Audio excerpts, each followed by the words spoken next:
Buenos días.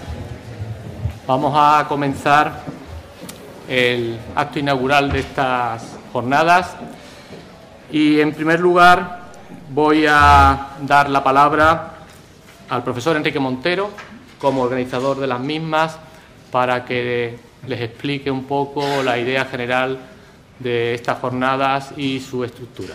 Enrique, cuando quieras. Muchas gracias. Excelentísimas, ilustrísimas autoridades, señoras y señores, amigos, bienvenidos a la segunda edición de Las Dos Culturas y muchísimas gracias por el interés que han mostrado por este evento. Señora viceconsejera, nuestro agradecimiento por honrarnos con su presencia hoy aquí. Hoy nos reunimos en la segunda edición del encuentro de las dos culturas, encuentro que iniciamos el año pasado cuando se cumplían 50 años de la conferencia que pronunció Snow en Cambridge.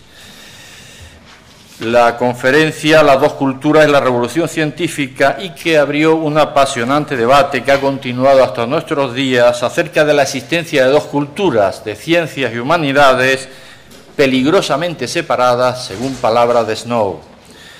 Y sin lugar a duda, pensamos el año pasado, una de las mejores formas de unir ambas culturas es la educación.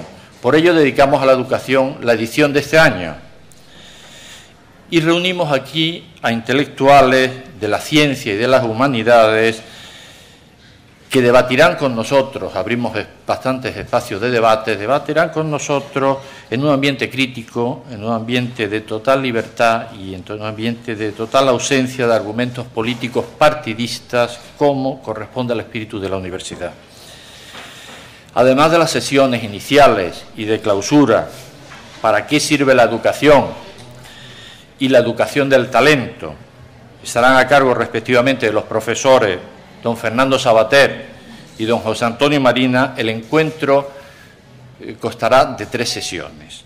En la primera de ellas trataremos de aquello que en rigor puede y también no puede afirmarse de los procesos de aprendizaje desde el punto de vista de la neurociencia, así como en qué medida los vamos a tratar de debatir sobre cómo los cerebros de los niños y de los jóvenes pueden o no estar preparados para esta sociedad tan tecnificada, con tal cantidad de información, con tanto contenido virtual como es la actual y tan diferente de la sociedad en la que se educaban los niños apenas hace unas décadas.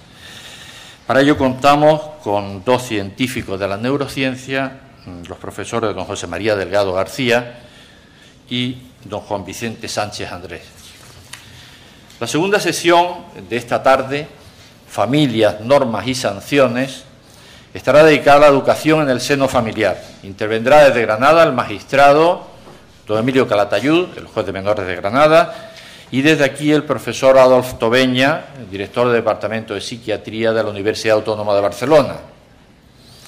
Y la tercera sesión, mañana por la mañana, Teorías de aprendizaje, trataremos de cómo educar a los jóvenes ahora ya en la escuela, en el centro de educación, con ponencias de los profesores don Francisco García Pérez y don Daniel López Marijuán, que defenderán sus diferentes puntos de vista que corresponden a las corrientes más presentes en la actualidad en el entorno educativo. Queremos por ello agradecer profundamente a todos los ponentes por su disponibilidad a estar hoy y mañana aquí, pese a sus apretadas agendas. También nuestro agradecimiento, como no, finalmente, para todos los patrocinadores de este encuentro, gracias a los cuales es posible que hoy estemos aquí. Y quiero llamar la atención sobre algo que no es muy usual, y es que este encuentro es fruto de la colaboración de distintas organizaciones e instituciones, no de una sola, no solo de la Universidad de Cádiz. Diferentes instituciones y organizaciones se han puesto de acuerdo para contribuir cada una, en la medida de sus posibilidades, a que hoy podamos aquí disfrutar de este acto. Y detrás de las instituciones siempre hay personas. Cronológicamente, hace un par de años, la directora de la Fundación José Manuel Lara, Ana Gavín, me mostró su interés por que la Fundación tuviera presencia aquí en Cádiz. Naturalmente, le tomé la palabra y tras la celebración de las dos culturas del año pasado, bueno, pues me mostró su interés por continuar con este evento. Inmediatamente, igual que el año pasado, recurrí a la Delegación de Cultura y en ella doña Yolanda Peinado, la delegada de Cultura, así como la jefe de servicio, les tengo que mostrar mi agradecimiento porque inmediatamente me apoyaron para de nuevo convocar esta reunión. En la Universidad de Cádiz pues me ha prestado su ayuda, en particular don Eduardo Blanco, que es el vicerrector, que contribuye intensamente desde hace muchos meses a apoyar, y en el Consejo Social de la Universidad de Cádiz, don Carlos Gentil, que bueno, siempre me apoya estas iniciativas. Y por último, quiero manifestar también mi agradecimiento al Centro del Profesorado de Cádiz, en particular a su director, don José Claudio Narganes, y al asesor Juan Antonio Pérez, por el interés, el grandísimo interés que han mostrado en este encuentro. Sin duda, sin su empeño, no hubiera sido posible que gran parte de los participantes que hoy hay aquí hubieran podido estar aquí. Se lo agradezco profundamente. Y entonces creo que a todos ellos, a ponentes, a patrocinadores, le debemos nuestro agradecimiento y creo que le debemos un merecido aplauso.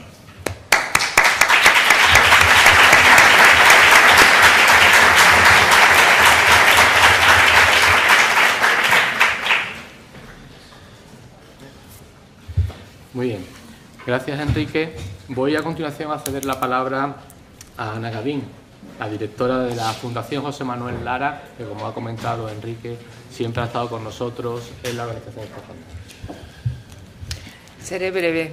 Buenos días y solo decirles que la Fundación José Manuel Lara lo que quiere es fomentar la cultura, fomentar la educación y fomentar sobre todo debates que generen ideas y que generen algunas soluciones, a lo mejor pequeñas, pero bueno, que nos hagan pensar. Y bueno, lo que ha contado Enrique surgió así. Estamos encantados de estar en Cádiz, de seguir y que sea ya el segundo año de las dos culturas. Y tengo que darles las gracias a todos los ponentes y en especial a Fernando Sabater, que además se ha pegado un madrugón tremendo por estar aquí. Mañana estará José Antonio Marina, que también se dará otro madrugón porque vienen directamente desde Madrid. Y a todos los asistentes, porque bueno, todo es comenzar. El año pasado éramos menos, pero está visto que por lo menos lo que hemos organizado tiene interés y pretendemos que sigamos así con las jornadas. El año que viene ya nos inventaremos otra cosa, ¿verdad, Enrique? Pero contaremos con todos ustedes y si hay más, pues nos iremos a un sitio más grande, no hay problema. Y de nuevo, gracias. La Fundación está siempre al servicio de Andalucía y de toda España y queremos que siga siendo así, que debatamos, que tengamos un debate siempre interesante y poderlo ofrecer a la sociedad. Gracias.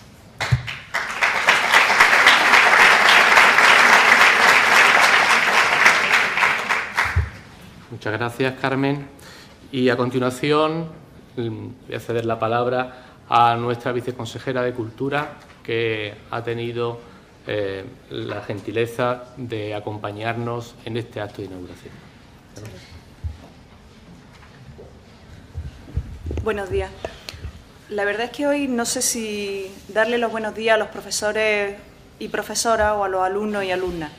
Esa dicotomía de la que gozáis hoy yo creo que es fundamental cuando todas las personas, independientemente de nuestra formación y de nuestra situación, tenemos que estar siempre en disposición de aprender cosas nuevas y sobre todo si son tan interesantes como las que se van a plantear en esta jornada. Además quiero darle el buenos días, quiero dárselo al señor vicerrector de Tecnología de la Información e Innovación, a don Eduardo Blanco, al señor secretario del Consejo Social de la Universidad de Cádiz, don Carlos Gentil, a la señora directora de la Fundación José Manuel Lara, doña Ana Gavín, y al señor don Enrique Montero. Señores y señoras, ponentes, compañeros, amigos, alumnos y alumnas y profesores y profesoras. El año pasado se celebró la jornada, el seminario sobre las dos culturas, y creo que de él se extrajo la conclusión fundamental y creo que primaria de que para superar esos planteamientos reduccionistas entre humanidades y tecnología es necesario apuntar hacia la educación, hacia la enseñanza.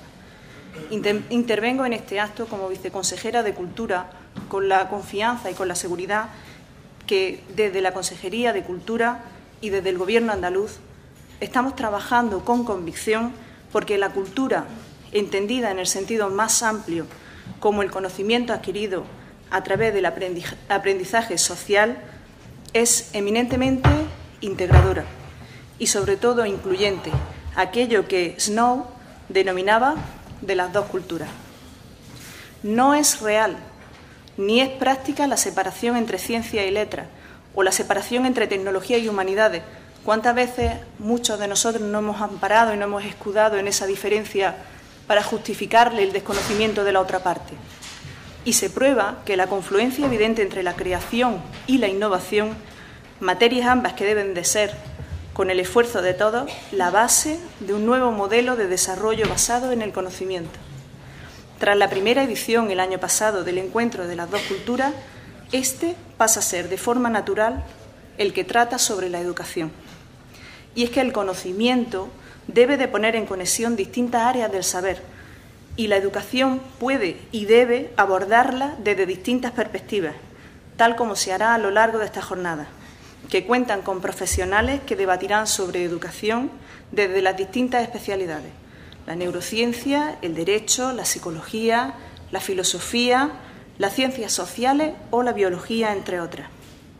Porque si hay algo en las sociedades contemporáneas que debe de ser afrontado de manera muy transversal, esa es la educación. Hemos oído en alguna ocasión decirlo de forma muy gráfica al profesor José Antonio Marina, que dictará mañana la conferencia de clausura, cuando afirma que para educar al niño o a la niña hace falta la tribu entera. Siendo esto así, de forma particular la universidad y las administraciones públicas tienen la responsabilidad de tener en la educación uno de los objetivos de todas las iniciativas que se emprendan.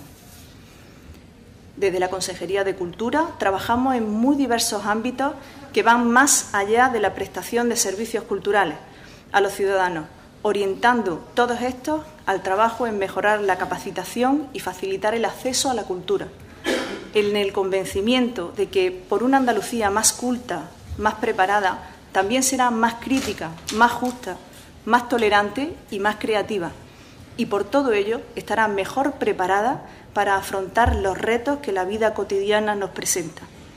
Con esta intención, impulsamos numerosas actividades dirigidas al público infantil y juvenil, como el programa Abecedaria, que muchos de ustedes conocerán, de teatro en las escuelas, que desarrollamos en colaboración con la Consejería de Educación, con el objetivo compartido de estimular la imaginación y educar en valores a los niños y niñas.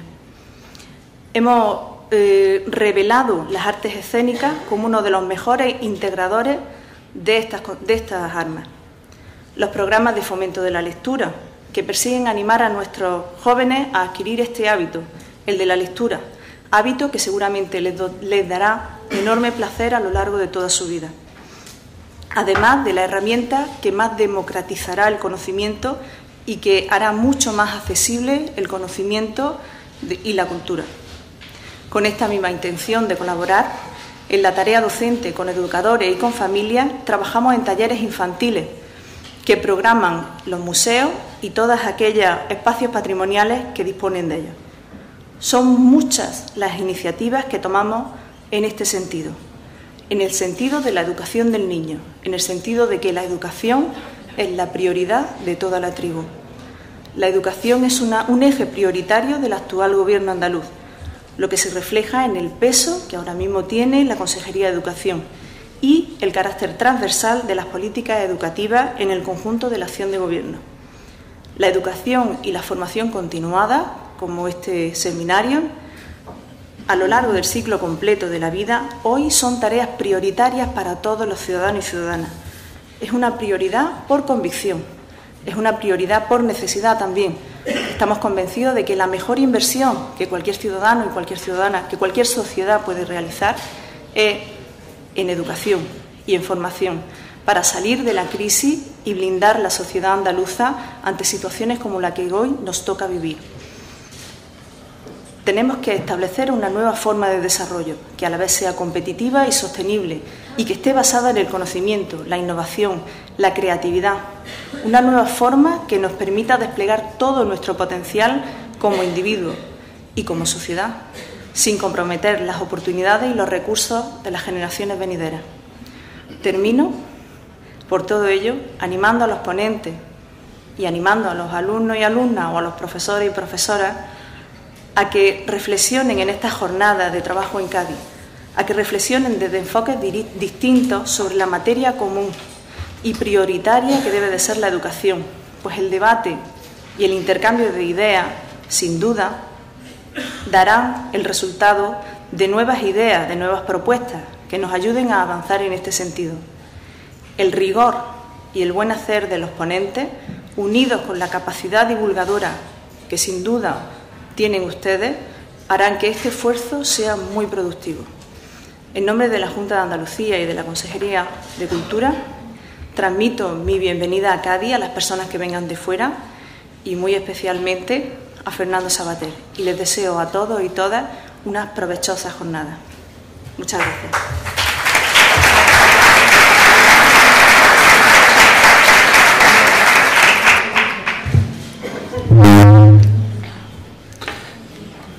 Señora viceconsejera de Cultura, señora directora de la Fundación José Manuel Lara, querido amigo y compañero Enrique, autoridades, compañeros del equipo de gobierno, compañeros docentes de la universidad, de secundaria, de educación primaria que estén aquí hoy con nosotros. En primer lugar, quisiera empezar excusando la asistencia hoy de nuestro rector, el profesor Diego Sales, que se encuentra en Guadalajara, México, en una reunión de rectores iberoamericanos auspiciada por Universia.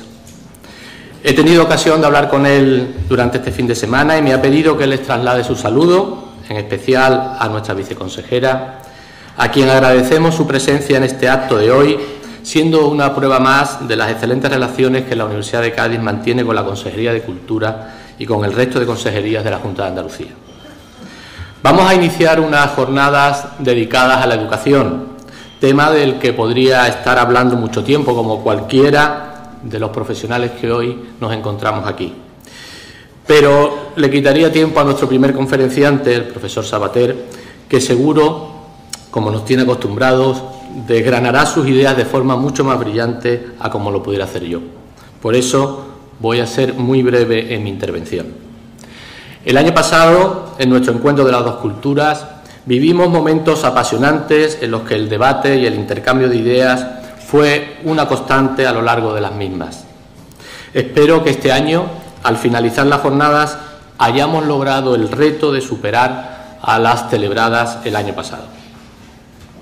En las jornadas Dos Culturas 2009 se planteaba la necesidad de que en nuestra sociedad civil se produjera una apuesta clara e inequívoca por la educación, siendo clave para este objetivo la voluntad política de los partidos mayoritarios para alcanzar un gran pacto de Estado que permitiera establecer las bases de un sistema educativo de referencia para toda nuestra sociedad, donde también los docentes nos encontráramos cómodos al no estar permanentemente expuestos a continuos cambios, como ha venido ocurriendo en nuestro sistema educativo en los últimos 30 años.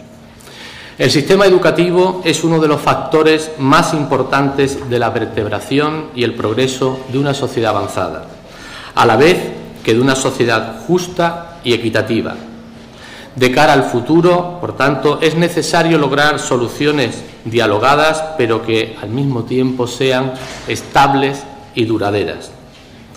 La sociedad no demanda más leyes educativas, sino que la clase política se ponga de acuerdo en la mejor aplicación y, en su caso, mejora de las ya existentes. En el año que ha transcurrido desde las anteriores jornadas Dos Culturas, hemos vivido una gran oportunidad en este sentido, una propuesta de un gran pacto de Estado por la educación, pacto que estaba articulado en torno a 12 objetivos y 148 propuestas, pero una vez más nuestra clase política y todos como sociedad hemos fracasado.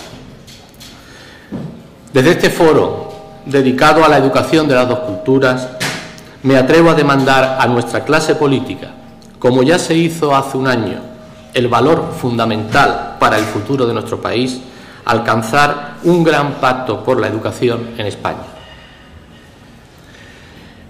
No quisiera terminar mi intervención sin algunos agradecimientos.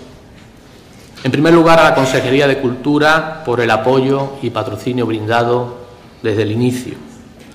A la Fundación José Manuel Lara y a su directora Ana Gavín, que ha estado siempre con nosotros, apoyándonos y brindándonos todas las facilidades en la organización y difusión de las jornadas.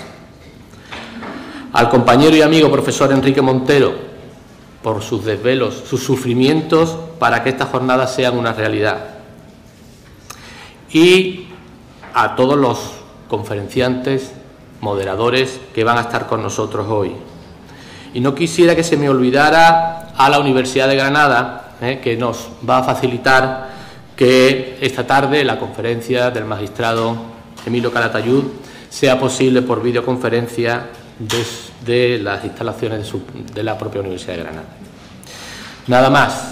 En nombre de nuestro rector, declaro inauguradas las Jornadas Dos Culturas 2010. Muchas gracias.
Bien, con puntualidad me ha correspondido el honor de presentar a nuestro primer conferenciante, el profesor don Fernando Savater, filósofo y escritor español que nació en San Sebastián en el año 1947. Ha ejercido una gran influencia en el ámbito de las letras y del pensamiento en nuestro país y desarrollado una incesante actividad periodística, pedagógica y literaria. Intelectual muy destacado, tanto por su lucidez intelectual como por su compromiso en la práctica de sus ideas. Profesor en la Facultad de Filosofía de las Universidades Complutense de Madrid y del País Vasco, conferenciante, articulista asiduo en el diario El País y director de la revista Claves para la Razón Práctica. Su obra está compuesta por más de medio centenar de obras e innumerables artículos periodísticos y ha sido traducida al inglés, al francés, al sueco, al italiano, al portugués, al alemán, al japonés y al danés. Obtuvo el Premio Nacional de Ensayo en 1982, el 8º Premio Anagrama de Ensayo por invitación a la ética, el Premio de Ensayo Mundo, el Premio Francisco Cerecedo de Periodismo y fue finalista en 1993 del Premio Planeta y en 2008 ganador del Premio Planeta.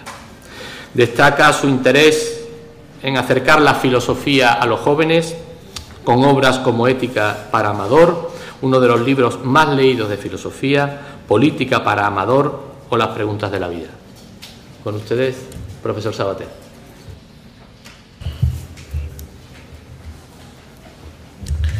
Queridas amigas, queridos amigos, en primer lugar tengo que agradecer a los organizadores de este curso la amabilidad de haberme dado la oportunidad de inaugurarlo y de hablar con ustedes, porque Yo de lo que pretendo voy a dar unos temas un poco a modo de aperitivo, de provocación para el coloquio, y luego, pues por supuesto, lo que me parece interesante es que discutamos entre nosotros. Yo creo que para escuchar sin responder ya tenemos a la televisión, y ahora que estamos todos en vivo y en directo, lo interesante es que todos podamos intervenir.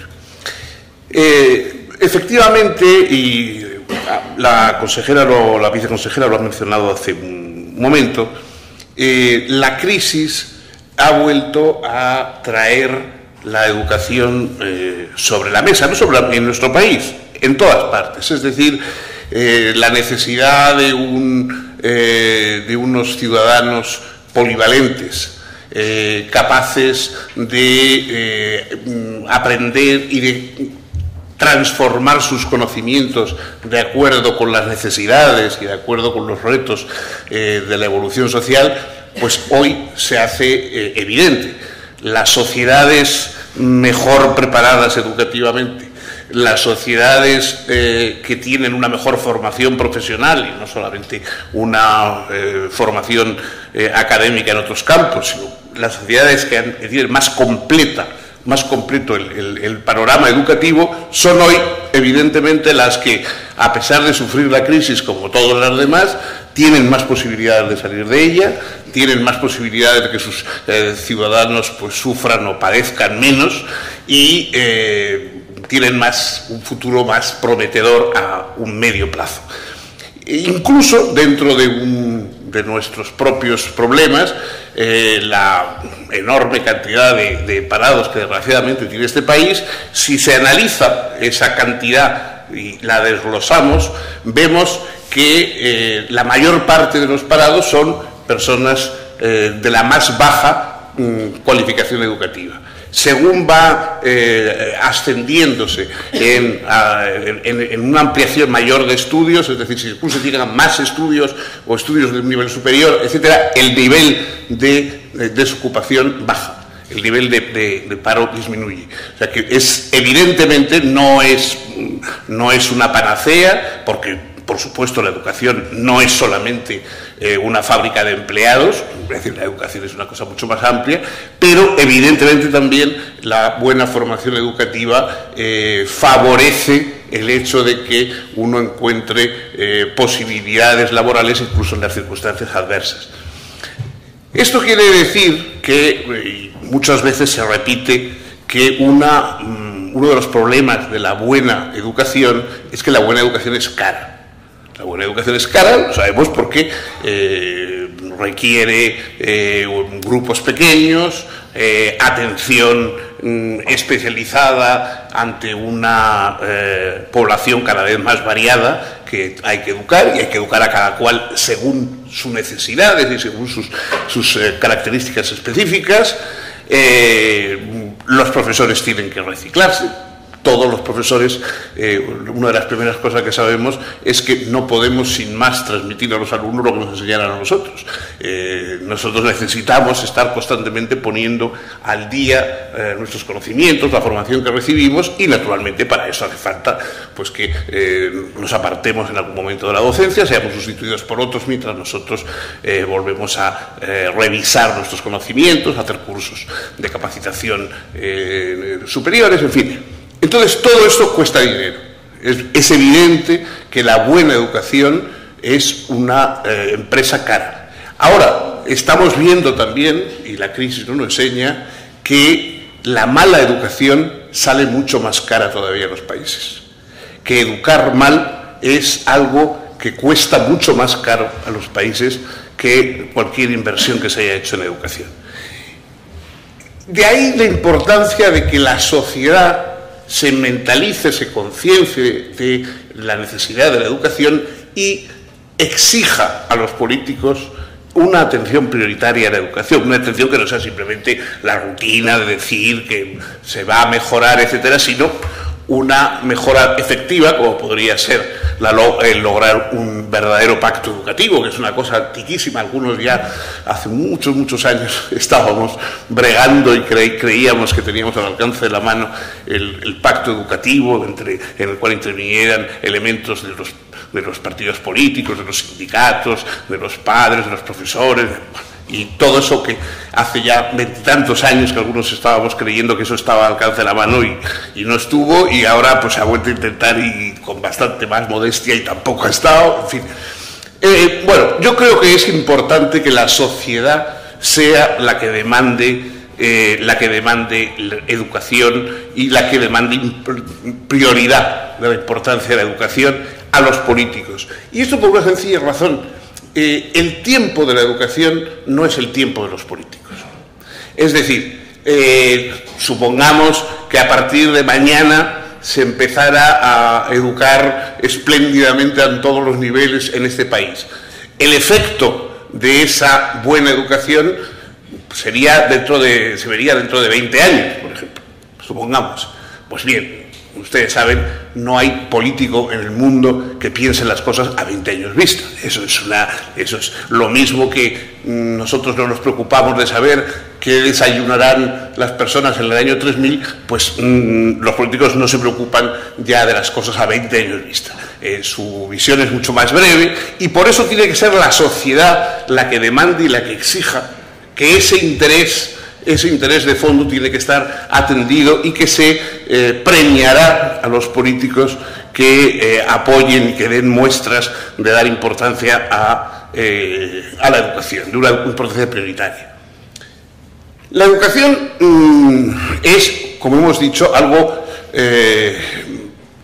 general, formativo en el sentido más amplio del término. Es decir, la educación se ocupa de los fines y de los medios en nuestra vida. Es una preparación tanto para los fines como para los medios de la vida. No es una educación exclusivamente una capacitación laboral, una capacitación profesional. Esos son elementos importantes. Obviamente el tener capacidades laborales y de conocimiento, etcétera, es importante, pero sobre todo también es una preparación para la convivencia plena. Es una transmisión de humanidad. El objetivo de la educación es cultivar la humanidad. La humanidad es una planta, digamos, que no se da simplemente como un desarrollo genético más en los seres humanos, sino que hay una base natural o genética y hay una base social, ¿no? Todos sabemos que los seres humanos nacemos dos veces, una del útero materno y otra del útero social, y ese nacimiento segundo del útero social es lo que llamamos en sentido amplio educación. Educación, por lo tanto, en cuanto formación de personas capaces de hacer, de inventar, de investigar, de producir, pero también capaces de utilizar las garantías democráticas, desarrollar una ciudadanía a la vez crítica y solidaria.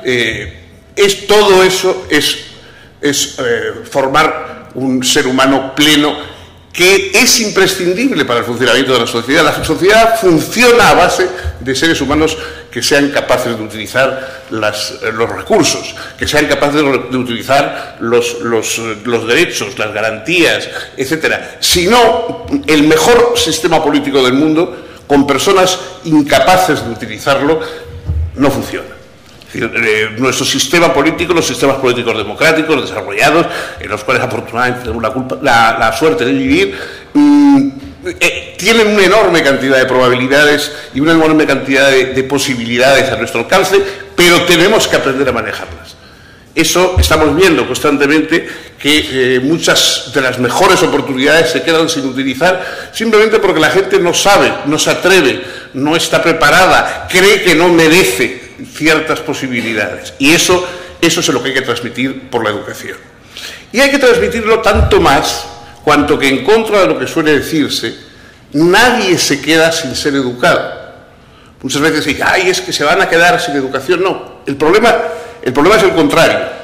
Todo el mundo resulta educado, todo el mundo, precisamente porque ser humano es impregnarse de la humanidad que transmiten los demás. Entonces, todos los seres humanos resultan educados. Lo importante es saber por quién.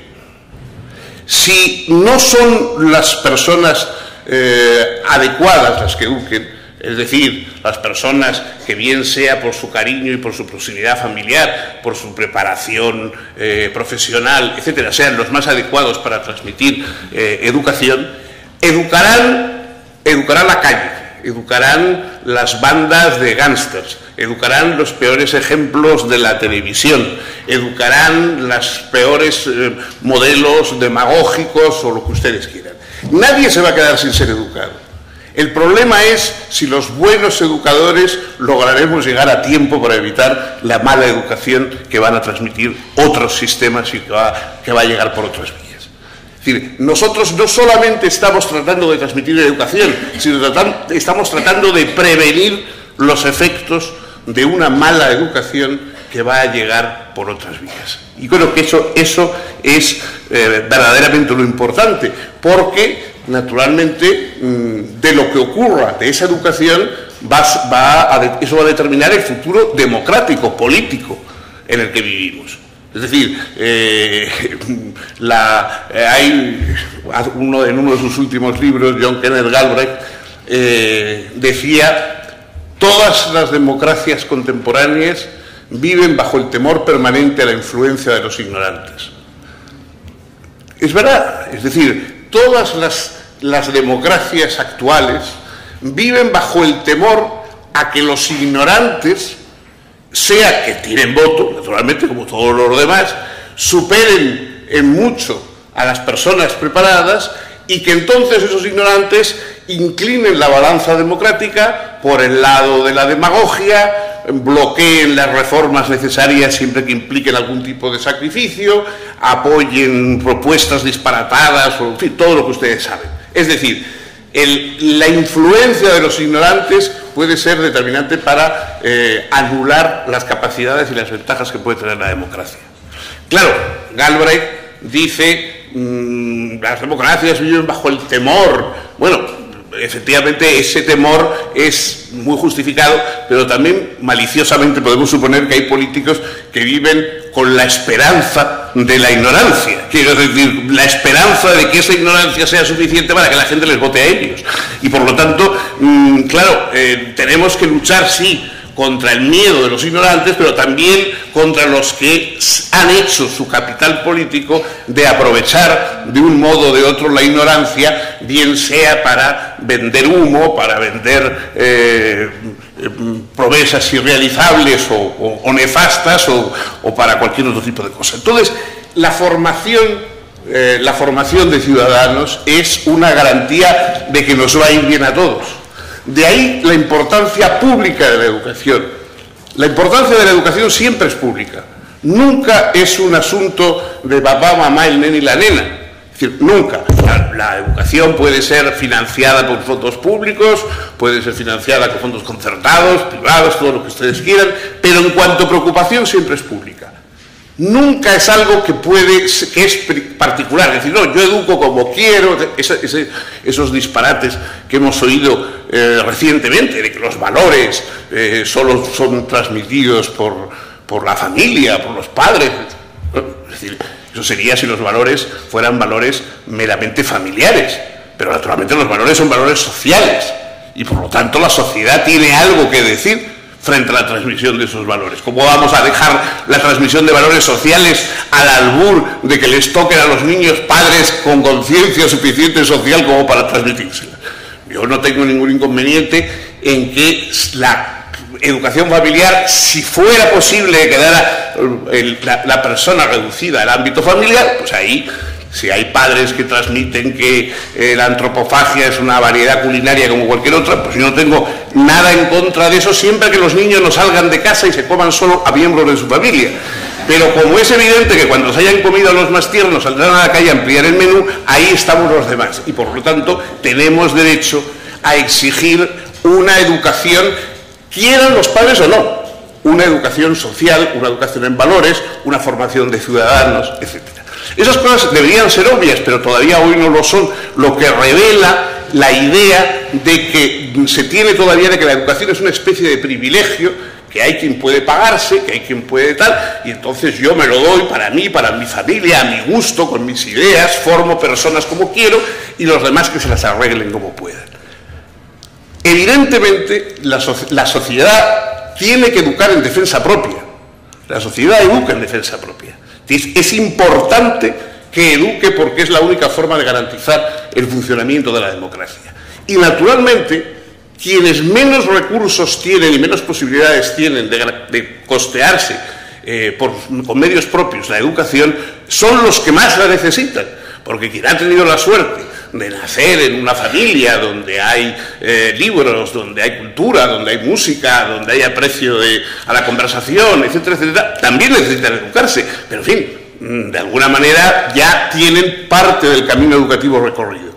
Las personas, en cambio, que nacen desgraciadamente pues, en medios más hostiles, en familias desestructuradas, donde no hay cultura, donde hay una necesidad premiante que impide dedicarse a esas tareas más elevadas, esas personas solo cuentan con la sociedad para educarse. Esas personas solo cuentan con nosotros y, por lo tanto, es ahí donde hay que hacer el esfuerzo educativo mayor y es ahí donde hay que garantizar que la preocupación pública por la educación esté garantizada al máximo nivel. Al máximo nivel. No que haya una educación de 5 estrellas para unos, que se la puedan costear, o que etcétera, etcétera, y luego al final, pues una especie de fast food education para el resto, que se les enseña a obedecer y a no morder y ya está, y con eso pues ya se ha educado. No, yo creo que la educación tiene que tener un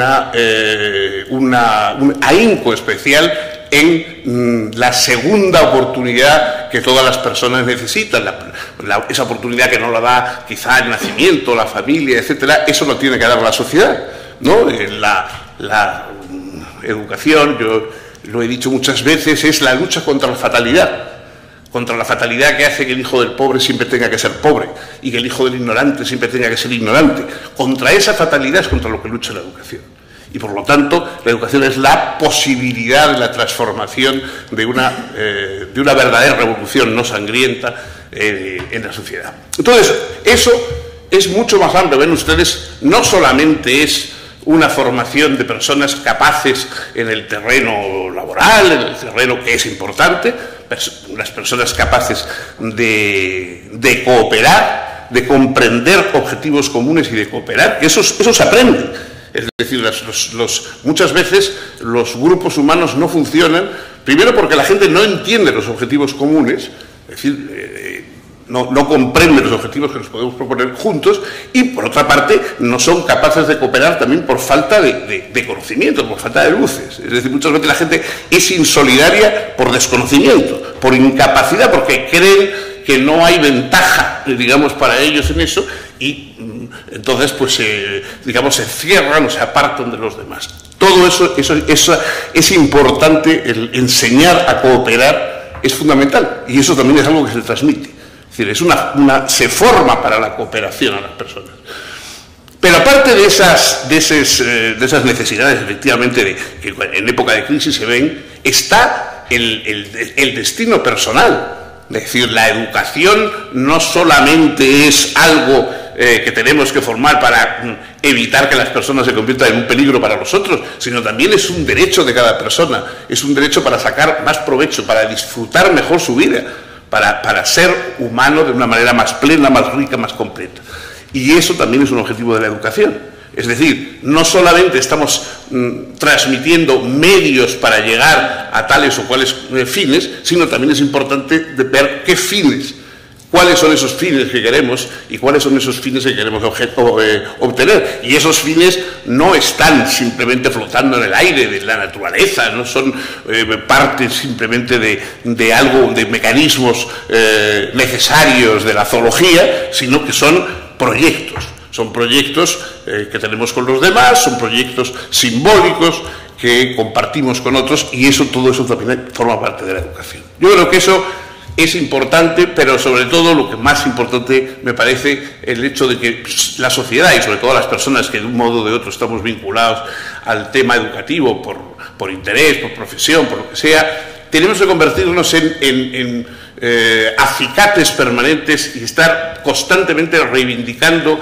y recordando a los políticos con mando en plaza que la educación es algo a lo que hay que atender, sobre lo que hay que ponerse de acuerdo, que no se puede utilizar simplemente como un instrumento de contienda política para golpear en la cabeza al vecino, sino que es algo que está más allá de los políticos actuales. Es decir, siempre la educación es algo que está por encima de la política inmediata actual. Es algo que va más lejos, es algo que va a durar más y es algo que por lo tanto tenemos que reivindicar más allá de los objetivos inmediatos políticos de las próximas elecciones, etcétera, etcétera. Bueno, yo esto es un poco, ya saben ustedes que los filósofos somos especialistas en repetir en voz alta lo que todo el mundo ya sabe, pero con un tono truculento, como si se nos hubiera acabara de ocurrir. De modo que ya sé que estas son cosas que ustedes conocen, pero yo creo que viene bien, en una época en que a veces estamos siempre hablando de detalles y de particularidades y de horarios y de no sé qué, muy cerrados, tener un poco a veces una visión global de lo que pretendemos. Sobre estas cuestiones, si les parece, yo estaré encantado o de escuchar lo que ustedes tengan que decir y si en alguna medida puedo contestar alguna de sus preguntas, pues lo haré encantado y en cualquier caso muchas gracias por su atención.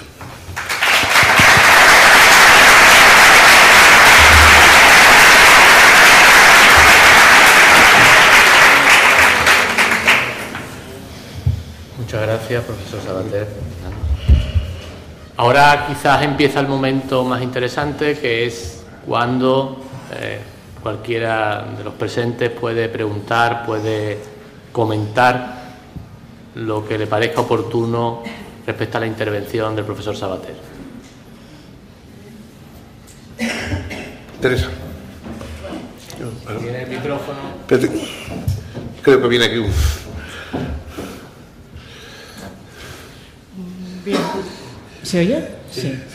Cuando vemos por televisión, por ejemplo, digamos que hablo de Zapatero, ¿no? O de cualquiera que dice que el futuro de España se acabó el ladrillo y, bueno, pues nuestro futuro pasa, pues, yo qué sé, por cosas maravillosas, ¿no? La biotecnología, cosas así, ¿no? Entonces, esta gente se da cuenta de que el nivel estudiantil no solo no es mejor que el que había, sino que ha empeorado. O sea, ¿quiénes van a ser los que lleven a España a este salto cualitativo si resulta que hay dificultades ya por mantener el nivel?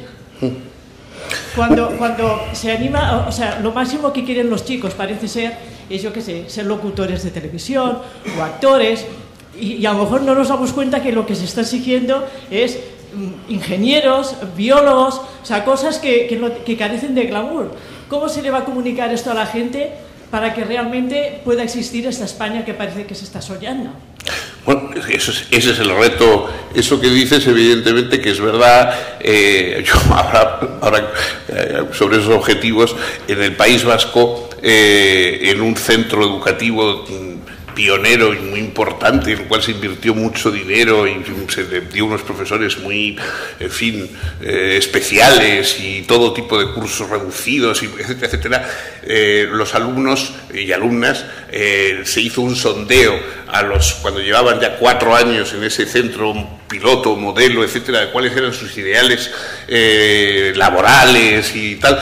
Entonces salió que todos los chicos querían ser futbolistas y las chicas modelos, con lo cual, claro, no sé, después de tanto esfuerzo se había llegado a esa desoladora conclusión. Bueno, es verdad, en fin, como siempre, no podemos quejarnos, no lleva a nada. O sea, que lo que hay que intentar es poner remedio a estas cuestiones. Y en ese sentido, a veces, claro, tú dices y es verdad, hay profesiones que no tienen glamour y son imprescindibles, pero es que la democracia está hecha de cosas que no tienen glamour y sin embargo son imprescindibles. Es decir, el problema, Todorov en un libro suyo decía que uno de los problemas es que, claro, las cosas que mueven a la gente a luchar y a sacrificarse, etcétera, normalmente son las indeseables o las menos deseables, ¿no? Entonces, uno sale de la trinchera gritando ¡viva la patria! ¡Viva el rey! Etcétera, cosas exaltantes de ese tipo. Pero nadie salta de una trinchera gritando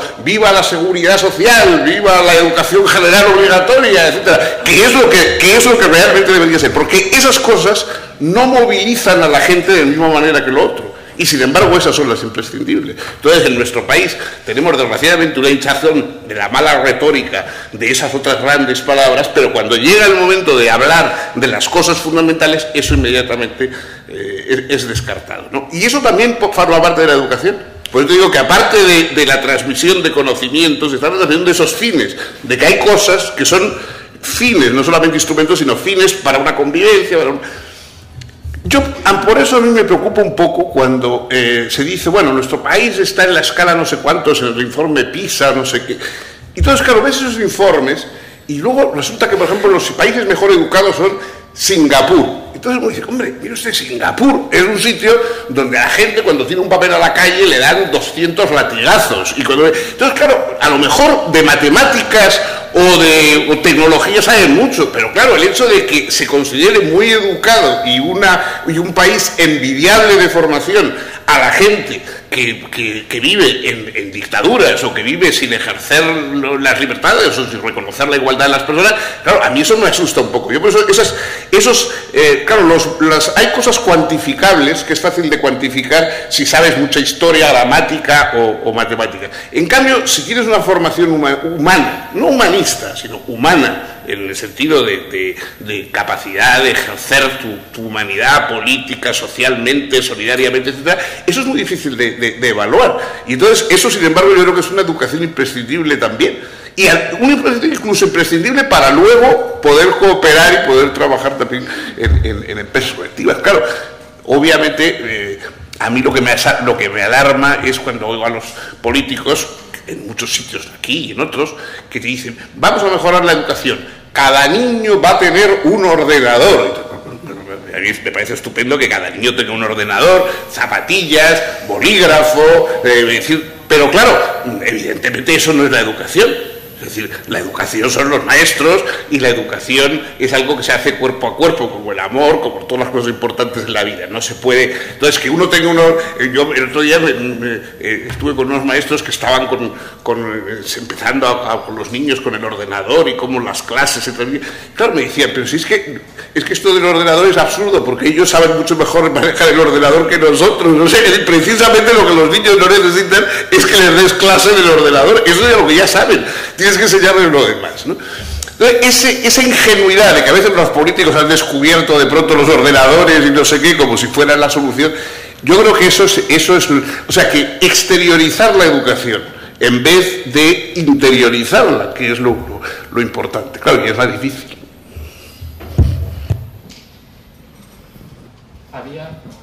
Aquí había pedida una palabra primero. Y, bueno, después pasamos aquí, ¿vale?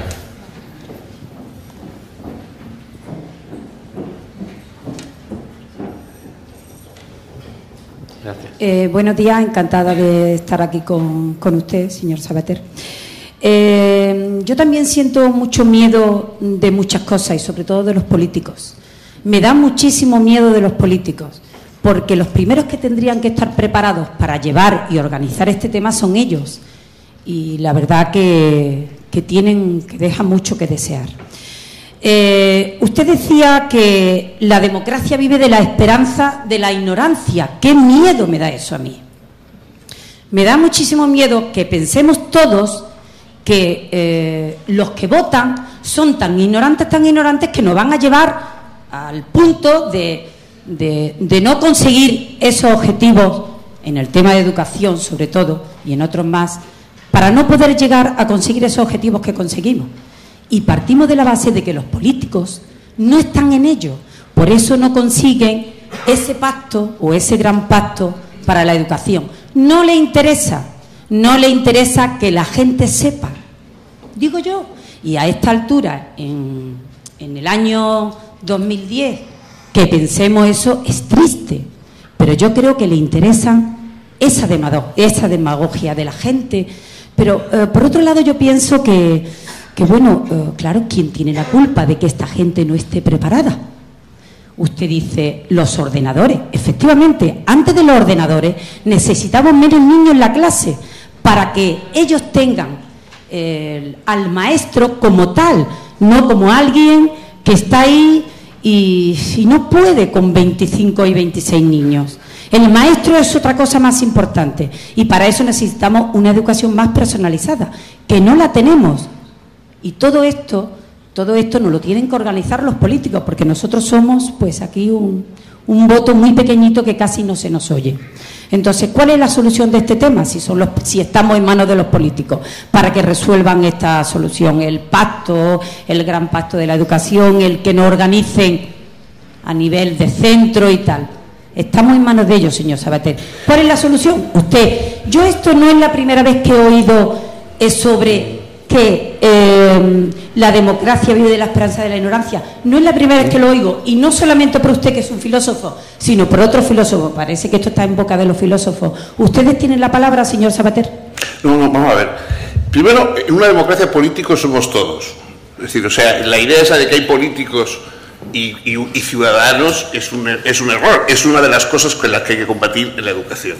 En la democracia, políticos somos todos. Es decir, esa es la diferencia entre una autocracia, en la cual hay un grupo de personas que secuestran los derechos políticos de los demás y les dicen, usted déjeme a mí que yo voy a mandar y usted ocúpese de sus cosas, y las democracias en las cuales políticos somos todos obligadamente, ¿no? Los griegos, como recuerda usted, tenían una palabra para el que no quería meterse en política, le llamaban idiotés. El idiota era el que vivía idion, solo para él, solo para sí mismo. Y entonces eso a la democracia política le parecía que era el colmo de la exclusión voluntaria de la sociedad. Entonces, los políticos que mandan hoy son nuestros mandados, aquellos a los que nosotros les hemos mandado mandar. Si mandan mal, peor lo habremos hecho nosotros, que les hemos elegido, que no los cambiamos por otros, que no nos ofrecemos en su lugar si creemos que lo podemos hacer mejor, etcétera. Porque para todo eso sirve la democracia. La democracia no sirve para quejarse de los políticos con la libertad de expresión, sino para sustituirlos por otros o ejercer nosotros nuestras capacidades políticas si los demás parece que no lo hacen bien. De modo que la primera respuesta a su pregunta es los políticos que hay ahora, nosotros en nuestro ejercicio de nuestra función política tenemos que pedirles que hagan eso que a nosotros nos interesa, porque los políticos están ahí para hacer las cosas que interesan a la sociedad, y la sociedad tiene que decir, a mí me interesa que haya una buena educación. Por lo cual me interesa, por ejemplo, que haya unos medios de comunicación públicos que sean capaces de transmitir contenidos culturales o educativos y no solamente salsas rosas o lo que sea, etcétera, ¿no? No, yo por supuesto, luego la otra, en fin, yo la idea de que la ignorancia es una esperanza democrática, no, eso es una malicia. Yo lo que decía, la farsa de Galbraith que yo citaba, era que hay un temor en las democracias a la influencia de los ignorantes. Yo decía maliciosamente que puede haber algunos políticos o algunas personas que confíen en esa ignorancia para vender una mercancía averiada, digamos, ¿no? Pero bueno, no generalicemos. Yo creo que la mayoría de la gente naturalmente se da cuenta de que es peligroso vivir rodeado de ignorantes. Sí, porque claro, los ignorantes puede que a lo mejor voten a un momento determinado a quien a uno le parezca tal, pero luego los ignorantes te los vas a encontrar en el hospital cuando vayas al hospital a qué tal, y te los vas a encontrar en la fabricación de los objetos que utilizas, etcétera. O sea, los ignorantes son peligrosos. Y favorecer la ignorancia es favorecer algo que puede volverse contra nosotros. De modo que no por altruismo, sino por egoísmo bien informado, es importante acabar lo más posible con la ignorancia, ¿no? Ahora, es verdad que eso es una cuestión social, es decir, o sea, la sociedad no está simplemente para decir, ¿ahora qué va a pasar? Sino la sociedad está para decir, ¿qué vamos a hacer? Es decir, las personas libres nunca se pasan la vida preguntando qué va a pasar, sino qué vamos a hacer. Entonces nosotros somos un país en que la gente está siempre preguntando, ¿y ahora qué pasa? A ver qué hacen, ¿no?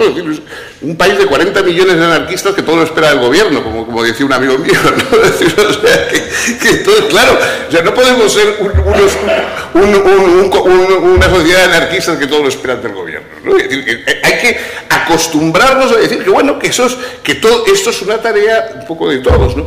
Por eso es importante esto, por eso yo creo que es importante, y algunos nos pasamos la vida con más o menos tino, tratando de concienciar a la gente de que hay que estar reclamando y hablando de educación permanentemente, ¿no? porque eso sí que, en parte sí que ha mejorado, eso sí le puedo decir. Hace 30 años, la educación era una cosa que, no sé, yo he estado viendo los cambios de gobierno en un gran medio informativo de este país, y hace 30 años, pues cuando había un cambio de gobierno, pues decía, bueno, ¿quién va a ir al Ministerio de Asuntos Exteriores? Interior, Economía, no sé. Y yo siempre decía, educación, y tal. Bueno, ya, alguien se ocupará de eso. O sea, eso era una función, digamos, que no era prioritaria, ¿no? Las otras eran las funciones prioritarias. Hoy yo creo que hay ya una convicción de que la educación es algo importante y de que el discurso de educación es algo que no se puede, en fin, minimizar, ¿no? Pero todavía pues falta camino.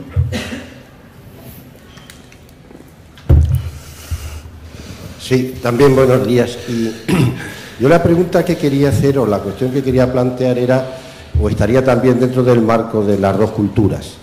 Creo que una de las funciones claves de la educación, por lo menos la más clásica, la que siempre se ha citado en primer lugar, es aquella de transmitir a las nuevas generaciones todo lo que se ha ido acumulando a lo largo de los siglos. Es decir, toda la sabiduría, toda la poesía, toda la literatura, toda la experiencia humana acumulada de una forma o de otra. Y normalmente sí es cierto que se ha entendido esto como en estas dos grandes vertientes, la vertiente científica y la vertiente humanista. Parece que la vertiente científica, el determinar qué es aquello que tiene que ser salvado, viene dado de por sí, puesto que de alguna forma mantener el actual nivel científico, y dado el carácter acumulativo de este tipo de conocimientos, pues va implícito en el propio proceso de enseñanza, es decir, no se puede volver atrás, de alguna forma se tiene que enseñar en la escuela aquello que necesariamente va a permitir que el desarrollo tecnológico continúe adelante. Sin embargo, en el campo humanista, en el campo de lo que llamaríamos clásicamente a las letras, esto no ocurre así. Creo entonces que sube mucho de interés, que sigue siendo un problema de una enorme importancia, qué contenidos de los aspectos humanistas son los que se van a trasladar y cuáles son los que se van a salvar y cuáles son los que se van a ir transmitiendo a las nuevas generaciones. Porque muchas de las cosas que estamos diciendo tienen que ver con esto. De alguna forma, el ser humano que sea capaz de manejar información, que sea capaz de llevar a cabo grandes algoritmos con las máquinas que nos están poniendo adelante, que seamos capaces de establecer una comunicación simultánea y acumular bits y bits de información. Todo eso lo puede hacer, pero creo que eso no es lo importante, que lo importante son los contenidos, qué es lo que hay dentro, y que esos contenidos tienen que venir de la parte humanista. Pero, y ahí está el problema, igual que en la parte científica los conocimientos evidentemente se encadenan unos a otros y no se puede prescindir de ellos, sí se puede hacer en la parte humanista, y creo que en este tema deberíamos prestar un poquito más atención y saber que aquí va a depender mucho de la selección de contenidos que se hagan y de lo que expresamente se quiera trasladar. Nada más. Sí, yo creo que tiene usted, señala usted ahí un punto importante, y es que efectivamente en ese pacto que desgraciadamente no llega nunca sobre la educación, cualquier reflexión sobre la educación es una reflexión sobre la cultura. Es decir, es una reflexión sobre lo que queremos transmitir. Todos sabemos que, por supuesto, la educación es esas cosas, es permanente, uno está educándose toda la vida y todas esas cosas que ya sabemos, pero en fin, en el periodo, digamos, de formación, en el periodo de adolescencia, niñez, adolescencia, etcétera, donde es el periodo más, donde hay mayor impregnación y será mayor importancia la educación, ahí evidentemente hay que transmitir lo que se puede, es decir, hay que hacer una reflexión sobre la cultura y decir qué es lo imprescindible, qué es lo secundario, y eso es complicado, porque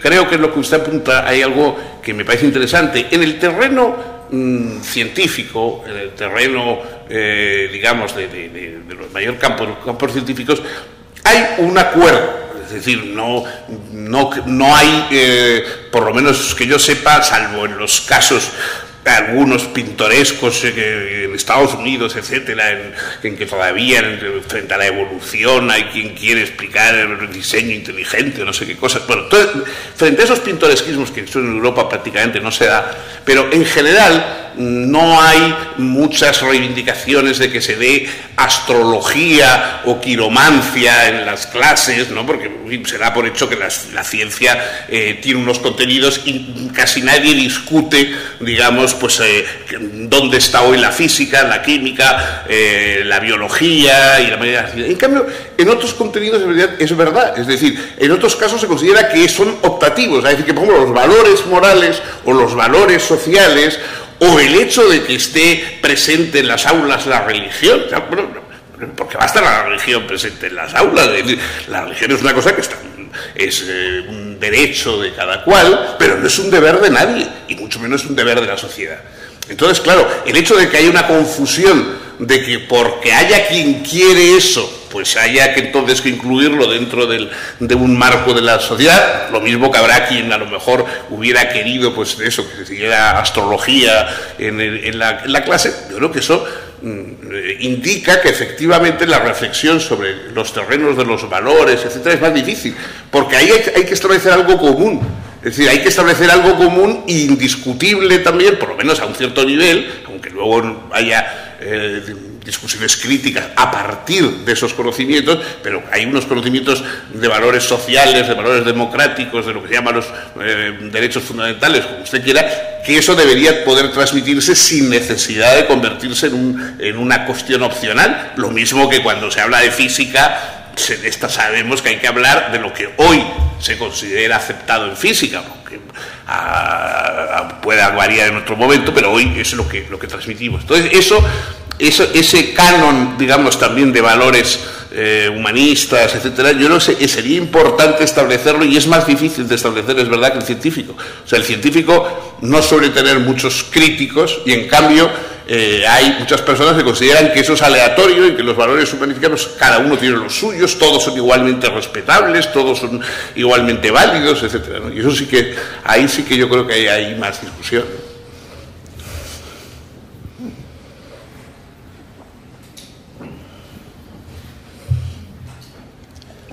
Buenos días. Bien, yo quería consultarle su opinión sobre un tema que bueno, se va viendo socialmente, que hay una especie de tendencia hacia considerar más valioso todo en función de la juventud, de quien lo dice. También es una cosa que se nota mucho en los medios de comunicación, y como una especie de marginación en el campo educativo también de que las personas con una cierta edad deberían de asociarse, o por lo menos esa idea se le transmite en muchos sectores a la juventud, asociarse con opiniones desfasadas, opiniones antiguas, no siempre, lógicamente, como sabemos, no es así. Entonces, claro, quería pedirle su opinión sobre cómo actualmente se valora el papel de las personas con una cierta experiencia que da la edad, siempre y cuando, evidentemente, estas personas tengan una preparación o tengan una capacidad de transmitir algo, ¿no? Veo yo que socialmente se ve en los medios de comunicación, sobre todo, cómo las personas por la edad sienten una marginación, cosa que se ve después también en el campo de la práctica, en el campo laboral, por ejemplo, ¿no? Quería saber en esta opinión. Bueno, fíjese usted que vivimos en una sociedad en que todo el que no es joven está enfermo, ¿no? Y entonces que es una de las cosas que hoy se dan por supuestas. Y en muchos campos efectivamente es verdad que hay una primacía muy típica de lo moderno, ¿no? Una primacía de lo nuevo por encima de cualquier forma de experiencia. Claro, eso es porque se supone que hay que formar para manejar máquinas y no para relacionarse con personas. Entonces, para manejar máquinas, cuantas menos hayas manejado antes, mejor. Como dicen, más aptitud. O sea, es decir, si tú no has manejado nunca un ordenador, aprendes a manejar el último ordenador con más facilidad que si tú ya has aprendido 3 WordPerfect anteriores y tal, y te cuesta porque ya te equivocas porque aplicas lo del anterior. Mientras que, en cambio, en la experiencia humana, la experiencia humana es enriquecedora. O sea, yo creo que la razón humana tiene 2 facetas. Hay lo racional y lo razonable. Lo racional es la búsqueda de los mejores medios para los fines que se buscan. Todas las tecnologías, las ciencias, etcétera, pertenecen al orden de lo racional, es decir, de la búsqueda de los mejores medios para obtener determinados fines. Mientras que, en cambio, lo razonable no es la relación del ser humano con los objetos, sino la relación del ser humano con los sujetos. Y entonces hay cosas que son perfectamente racionales. Por ejemplo, si usted no tiene dinero en un banco y quiere obtener ese dinero, es perfectamente racional que entre con una escopeta de cañones recortados, se los ponga al cajero en la cabeza y le diga que le dé en la caja. Eso es algo perfectamente racional, pero no es razonable. Es decir, rompe las relaciones de solidaridad y de apoyo de los seres humanos. Entonces, la experiencia que usted indica, esa experiencia de lo razonable, esa experiencia viene, cuando viene, con los años, con los desengaños, con todo lo demás, mientras que, efectivamente, el mundo de lo racional puede ser aprendido desde una edad muy temprana. Los grandes jugadores de ajedrez o los grandes matemáticos pueden ser niños prodigio, mientras que, en cambio, los grandes novelistas es muy difícil que sean niños prodigio, porque hace falta una experiencia humana que no se tiene cuando se tienen 10 años, ¿no? Entonces, lo racional está al alcance de los niños, lo razonable exige la experiencia de la vida. De ahí que, de alguna forma, sea mejor que los profesores sean siempre menos niños que sus alumnos, ¿no? Cosa que, por ejemplo, hoy es un problema, ¿no? Por ejemplo, los padres, ¿no? Los padres, como nadie quiere ser viejo, pues los padres quieren ser tan jóvenes como sus hijos. Y claro, eso es una dificultad, ¿no? Porque todavía no se ha inventado el modo, ahora ya con cosa de la clonación y tal puede, pero todavía no se ha inventado el modo de que los padres sean igual de jóvenes que sus hijos, ¿no? Entonces, esos padres que dicen, yo soy el mejor amigo de mi hijo, y tal, no, pues, porque gusta ser su padre, que es más original, porque amigos tiene otros, pero padre solo tiene usted, ¿no? O la madre que te dice, a mí me confunden con la hermana mayor de mi hija y tal, los cortos de vista. Bueno, pues eso, pues es bueno decir, en fin, entonces usted no, sea usted madre, que eso es más interesante. Entonces, efectivamente, eso viene por el miedo.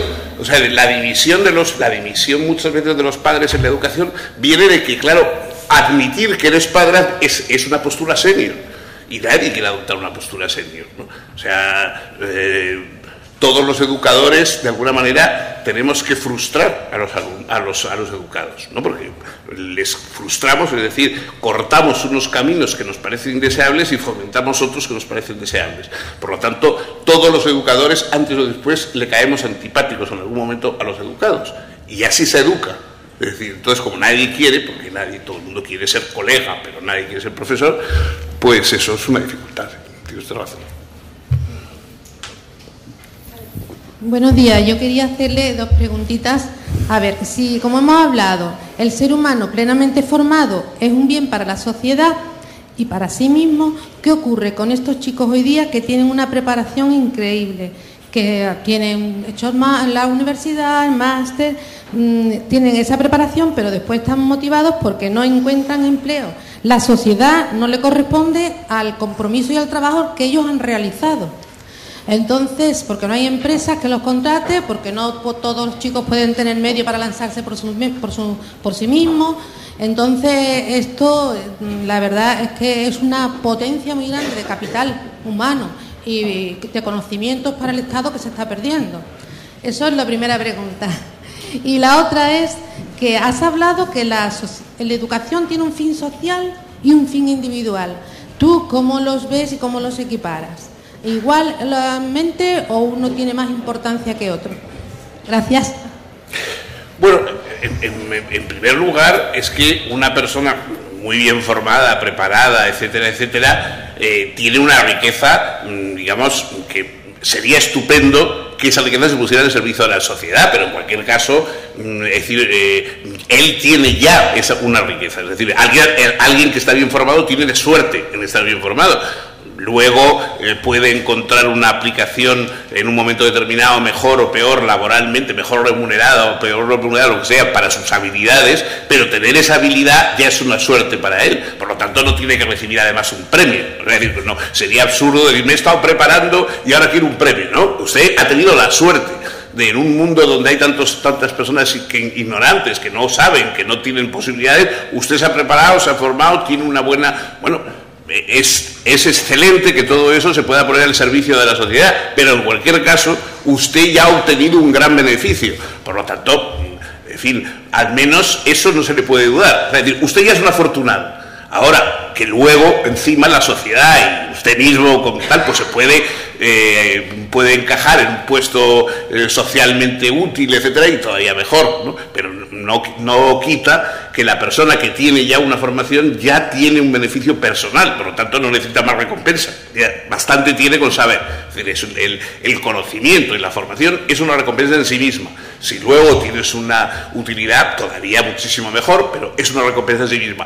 No es algo que estés haciendo a regañadientes, no es como los niños que no se quieren tomar la sopa si no les compras luego un juguete. Pues cuando el niño crece, sabe que uno se toma la sopa para nutrirse y por tu beneficio, y que por lo tanto no hace falta que te regalen nada por tomarte la sopa. Pues eso es lo mismo. Si tú tienes una buena formación, ya no hace falta que la sociedad te recompense con un puesto. Tú ya has obtenido algo bueno. Es interés de la sociedad que luego eso revierta en algún tipo de labor útil socialmente, ¿no? Y eso también enlaza con la pregunta siguiente de que me hacía respecto a la... Bueno, es que evidentemente el primer objetivo de la educación es formar seres humanos capaces de disfrutar su vida.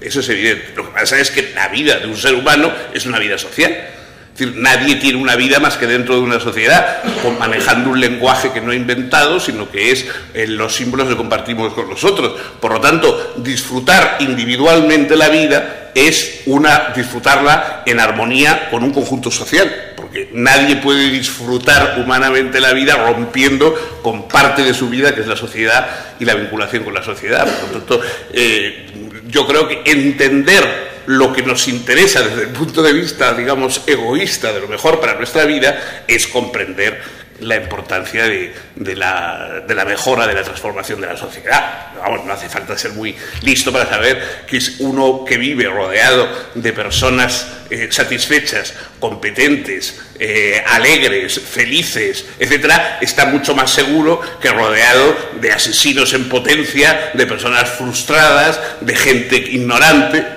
Entonces, bueno, por razones puramente egoístas es mucho más deseable una sociedad buena que una sociedad mala.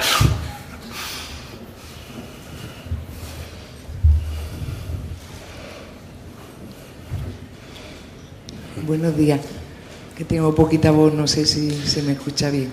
Más o menos. Estoy encantada de estar aquí con usted y me encanta lo que dice y cómo lo dice. Antes una compañera ha comentado que le daban miedo los políticos con respecto a lo que decían sobre la educación y los planteamientos que tienen en educación, ¿no? A mí los políticos no me dan miedo, a mí me dan miedo muchos comentarios que escucho de compañeros que dicen que por ejemplo, que tienen un niño que no tiene educación. Y yo estoy aquí para enseñarlo, que lo eduquen los padres. Eso me da a mí bastante más miedo que los comentarios que hacen los políticos. Creo que la educación es algo tan importante en la sociedad que debería, de alguna manera, no sé cómo, porque no tengo ni idea de cómo se podría hacer, pero seleccionar muy bien las personas que están en contacto con los niños y con los adolescentes, puesto que por muchas leyes que hagan y eso, los que estamos en contacto con ellos somos nosotros. Y creo que sí que podemos hacer bastante.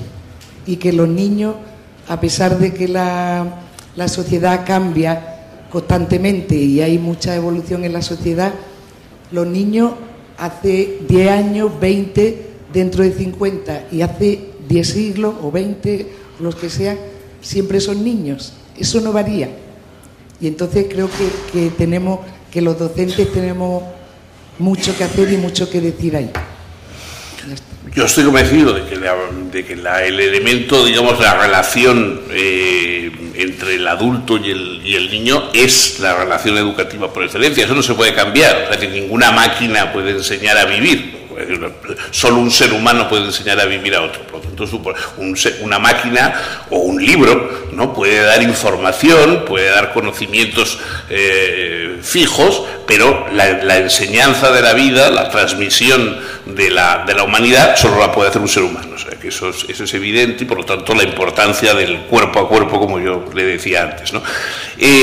Lo que pasa es que eso es nosotros, digamos, profesionales, los que somos profesionales, pues tenemos una especial vinculación, pero también necesitamos el apoyo de familias, etcétera, etcétera. Porque claro, vivimos en una sociedad en que la gente paga por quitarse de encima problemas, ¿no? Es decir, yo tengo mala conciencia porque en Haití pasa no sé qué, le doy a una ONG, a tal, médicos de no sé qué, tome usted, y yo ya he dado, ya a mí no me pregunten más, yo he cumplido, ya soy solidario, ya está, porque he dado el dinero. Y hay muchos padres que pasa lo mismo. Yo les he pagado el mejor colegio y 2 profesores particulares, ya está. O sea, a mí no me vengan ahora encima con que yo tengo que comprometerme porque yo estoy en otras cosas. Bueno, pues no. O sea, ningún padre puede pagar por quitarse la obligación de educar a sus hijos. Y siempre cuando dices, es que yo no tengo tiempo, bueno, pues no tenga usted hijos, o sea, es decir, no, eso no hay ninguna dispensa, digamos, la idea de que usted esté muy ocupado no le quita las obligaciones como padre, como madre, ¿no? Entonces, eso es importante y los profesores o los maestros podemos hacer lo que esté a nuestra mano, pero también necesitamos una cierta complicidad. Y no, yo por ejemplo, cuando ahora ha habido el debate, que todavía está vigente, sobre la autoridad de los maestros y sobre dar una entidad de autoridad reconocida pública a los maestros, la mayoría de la gente cree que eso es para que los niños respeten más al maestro. No, es para que lo respeten los padres. Quiero decir, o sea, el peligro para los maestros no son los niños, son los padres. Entonces, precisamente el maestro tiene que ser una autoridad no para asustar al niño, sino para que los padres sepan que no es un empleado o simplemente un criado que está allí haciendo lo que a ellos les guste, ¿no? Sino que tiene una función social. Entonces, yo creo que eso es importante. Es verdad que nosotros tenemos una obligación insustituible, que ninguna máquina ni ninguna tal nos va a quitar, pero también es verdad que reclamar en la medida de lo posible, claro, hay niños que tienen una familia que uno no puede reclamarles nada porque pobre criatura no tiene la culpa de no tener, pero hay niños que tienen sí, padre, madre y todo lo demás, y entonces pues sí que uno puede pedir, digamos, ayuda para la educación de esas criaturas, ¿no? A ver, tenemos tiempo para 2 preguntas más, ¿vale? Hay 3 manos levantadas, bueno, pues 3, ¿eh? Sí, buenos días. Yo le querría preguntar, profesor Sabater, ante la dispersión mental reinante, no solo en los jóvenes, sino también en los adultos, y ese fomento de la comunicación horizontal en Internet, ¿qué perfil de educador cree usted que habría que fomentar en el sentido quizás de aglutinar un poco, de referenciar un poco los elementos que se conocen o se manejan de la cultura propia, no, quizás volviendo un poco al antiguo maestro, que manejaba distintos saberes o sabía de algo, o de qué forma se podría uno posicionar con una idea a lo mejor de ejemplaridad, ¿no?, de referente, que creo que hace falta modelos y tal, ¿no? Y va un poco al hilo de lo que estaba comentando hace un rato, ¿no? Bueno, es que claro, eso dependería de que me diga usted a qué edad va a relacionarse el maestro. Es decir, o sea, no un maestro que tiene que tratar con niños de 6, 7, 8 años no tiene que tener las mismas capacidades, competencias, habilidades, etcétera, que el que trata con niños de 12 o de 13 o que el que trata con muchachos de 15 o 16, etcétera. O sea que depende un poco, ¿no?, del cliente, digamos. Por eso digo que yo creo que la educación tiene además ese carácter de que no puede ser simplemente una cosa genérica. Es que, claro, tenemos que hacerlo genéricamente porque es una educación para todos y no podemos atender a cada persona como un preceptor particular, pero es verdad que la educación tiene que atender casos y que atender la formación de personas, no la formación, digamos, de un estándar simplemente, sino la formación de personas, y cada persona pues es un mundo, ¿no? Entonces, yo creo que los nuevos instrumentos van a crear un tipo de profesor que además va a tener el cuerpo a cuerpo y también el vínculo a través de los instrumentos, ¿no? Por decirle una cosa elemental, yo me jubilé hace 2 años en la universidad. En ese periodo de tiempo, que no es demasiado largo, de 2 años, ya en la universidad se ha impuesto el PowerPoint y entonces todo viene por PowerPoint, cosa que yo, vamos, prácticamente no sabía ni lo que era, quiero decirte yo. De modo que en 2 años ya se ha introducido un elemento que evidentemente pues cambia la forma de hacer preguntas, de decir, claro, es en el nivel universitario, eso es un nivel de educación muy especial porque ya estás ante personas formadas, etcétera. Pero en fin, creo que la introducción de esos elementos técnicos pues se hará desde tanto para juego como los elementos técnicos son elementos de la relación entre humanos. O sea, lo importante es que siga habiendo un humano a un lado y otro humano a otro, ¿no? O sea, a veces el instrumento nos fascina tanto que nos olvidamos que lo importante del instrumento es que está puesto entre un humano y otro humano. Entonces, es verdad que esos instrumentos, pues de alguna forma darán capacidades o posibilidades nuevas de relación, pero siempre tendrán que existir esos dos humanos, ¿no?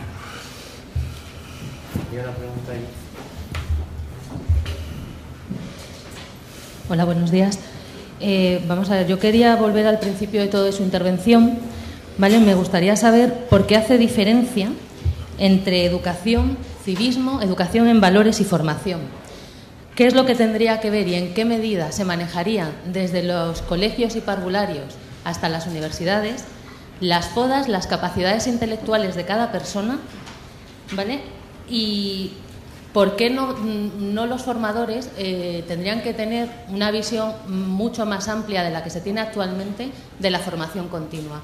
Ahora mismo usted ha puesto de ejemplo a los padres que no se tendría que dar los valores en sociedad desde las casas. Yo entiendo que eso podría haber sido hace 50 o 60 años, que los padres no tenían, por las circunstancias en las que se vivía en España, una formación mínima, que probablemente tuvieran más educación que formación. También todo se ha dicho de paso. Entonces sí que me gustaría, por favor, porque me parece un poco contradictorio, que me aclare esto. No, bueno, es que es muy sencillo. La educación en valores no es lo mismo en todas las épocas de la vida también. Es decir, es verdad que decimos que siempre uno está... Bueno, porque además uno de los valores precisamente es la comprensión y la adaptación a la sociedad, que va transformándose. Por lo tanto, es lógico que eso se transforme. Pero hay unos valores básicos que hay que transmitirlos en épocas determinadas. Es decir, es muy difícil empezar a transmitir los valores de solidaridad, etcétera, a partir de las personas de 40 o 50 años. O sea, hay que iniciar las cosas antes. Entonces, el problema es que la familia no es un modelo de la sociedad.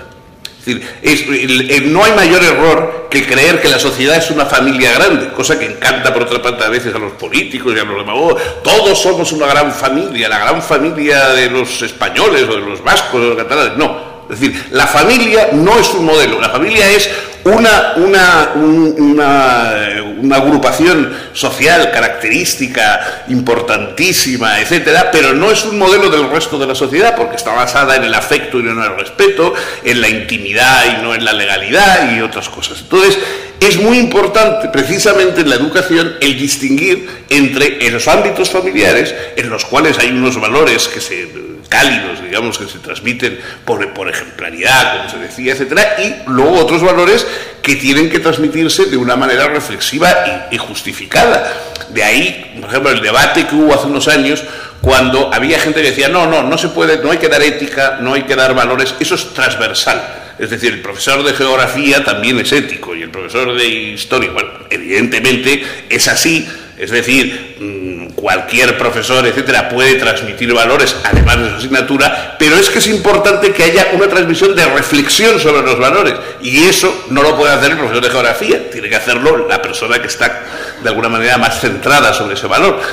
Entonces, yo creo que eso es la diferencia. Es decir, hay unos valores que no están vinculados al sentimiento, a la intimidad, etcétera, sino a la vida en sociedad y a la racionalidad humana en acción.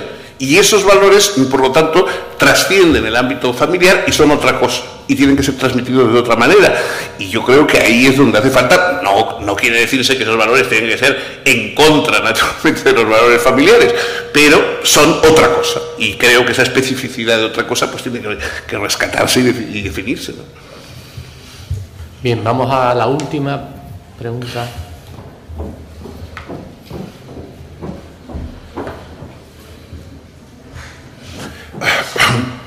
Buenos días. Yo quería hacer 3 reflexiones. La primera está referido al informe PISA, donde, no sé si Singapur, yo recordaba que Finlandia, si no estaba el primero, estaba el segundo, y quiero recordar que Finlandia en el año 94 estaba en una situación mucho peor que España en este momento, y en estos momentos son cabeza de cartel y son ejemplo para todos nosotros. Y esto es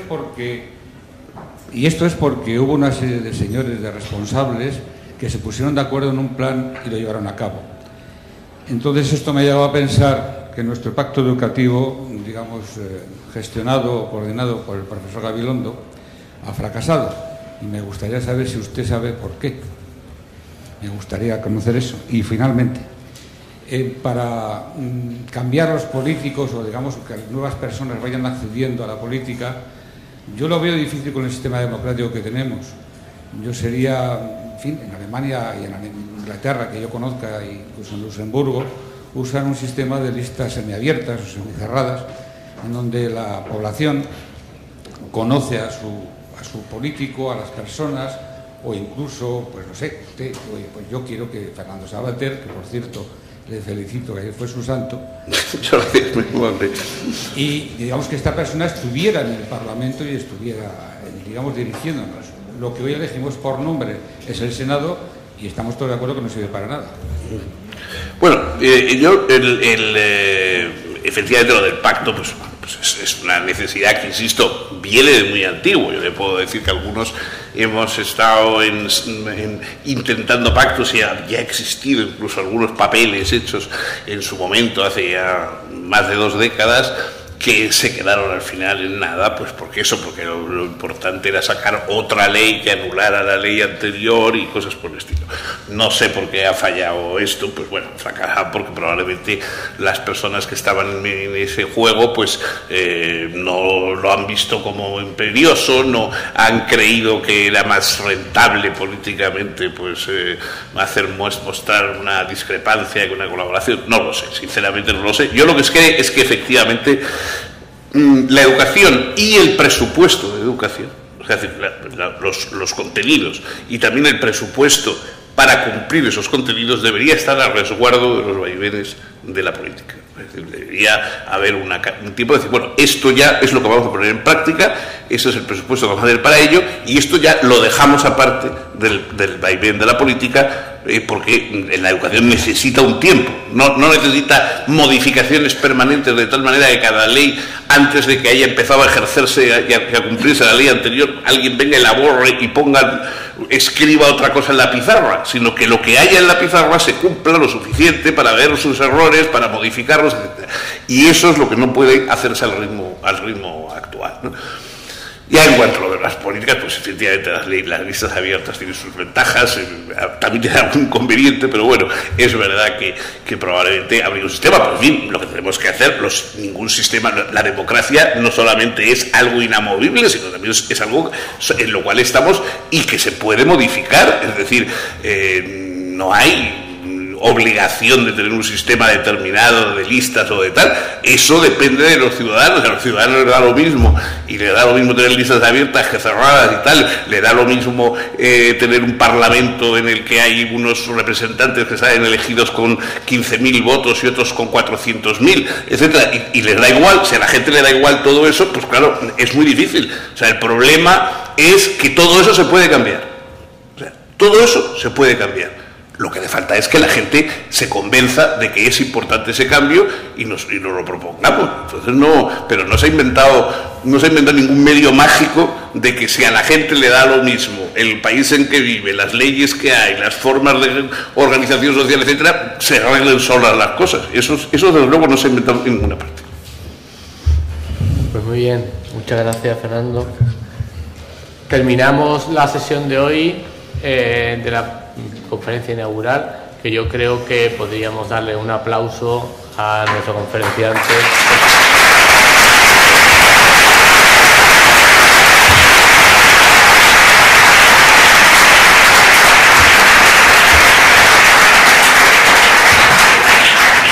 Ahora tenemos un café preparado y a las 12 vamos a intentar seguir con puntualidad el horario. Empezaremos la sesión dedicada a neurociencia. Gracias. Bueno.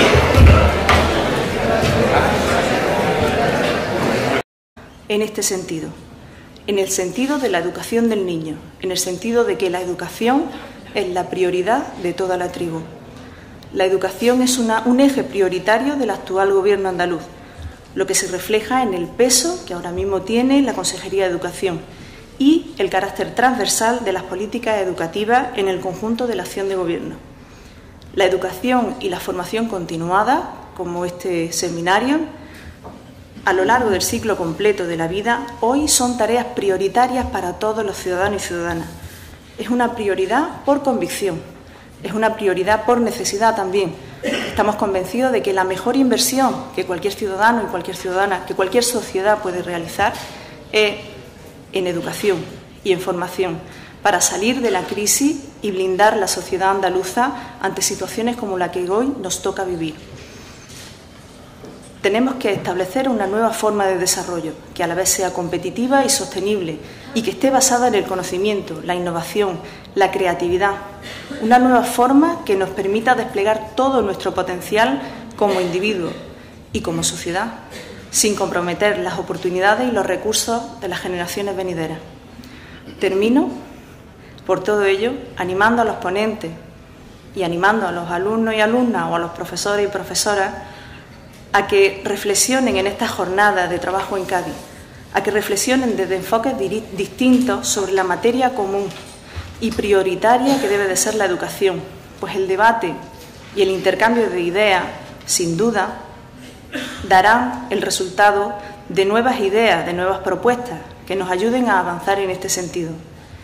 El rigor y el buen hacer de los ponentes, unidos con la capacidad divulgadora que sin duda tienen ustedes, harán que este esfuerzo sea muy productivo.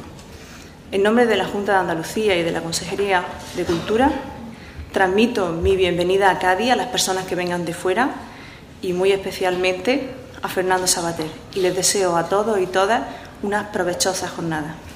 Muchas gracias.